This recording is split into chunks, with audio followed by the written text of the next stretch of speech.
Hello, this is the TradeSite US Stocks and Futures Market Preview for Thursday the 22nd of October and Friday the 23rd. Hope you had a good trading week so far. It's been a light week. Today was horrible, but we made good money in the futures and then a little bit of money in the stock side, so no complaints, but the action was bad.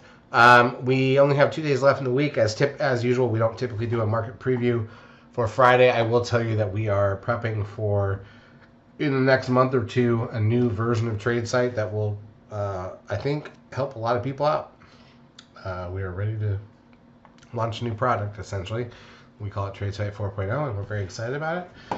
In the meantime, though, this will be the last probably preview for the week ahead because we don't typically do market previews for Friday. So here's a look at the ES front month futures contract. This is the daily chart of the broad market futures form. I mean, drifting down, obviously, and it has been for a while.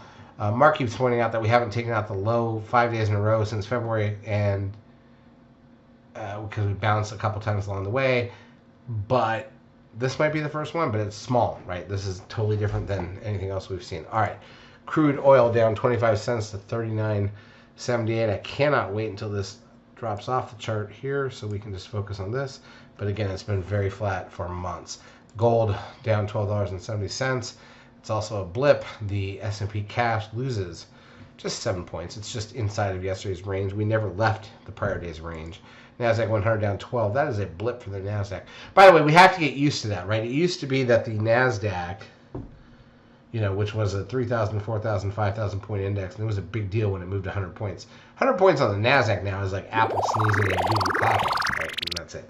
So it's not the same world anymore. So down 12 on the NASDAQ just doesn't even register. SOX down 18 off the highs. The biotech's down 68, also way off the highs. The Russell down 13.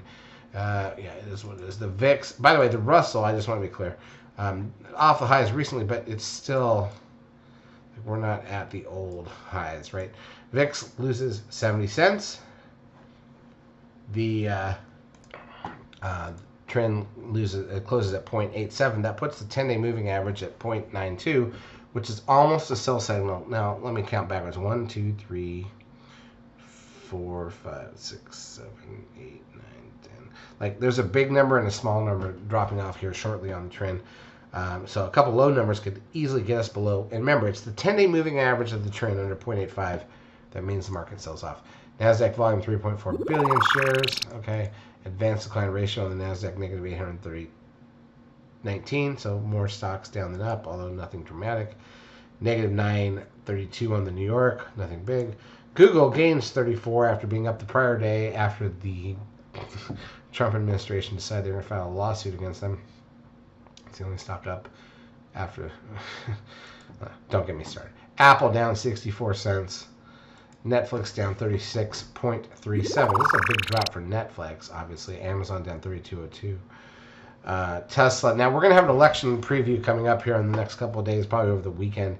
And I just want to make sure everybody's aware of that. But we haven't really done one yet that's legitimate. So we're getting within a week or two of the election, and we do want to have that. But so far, there's just, there's no reaction in the market to anything. I just want to be clear about that. Tesla up 70 cents. It doesn't matter. Facebook up $11.17. Goldman Sachs down $5.12. Goldman Sachs has been so flat since May. Just doesn't ever do anything. TLT, the 20-year bond ETF, down 55 cents near the lows. But there's a 13 buy signal and a risk line coming up. Watch that. Dow down 97 cents. Nobody cares. All right, in terms of intraday action, here's the ES. Again, 2 days in a row, very flat action. Comparatively narrower today on Wednesday than it was on Tuesday. And it is what it is, the NASDAQ side. Really nothing different. Very much inside of that range. So there's nothing else to discuss there. All right. In terms of economic data coming out still for the rest of the week, we've got the initial and continuing jobless claims numbers now before the bell on Thursday. CB leading index at 10, existing home sales at 10, natty gas at 10:30, and then on Friday, flash manufacturing and services PMI numbers at 9:45 a.m. Eastern Time. That's not a lot of data, but it is what it is.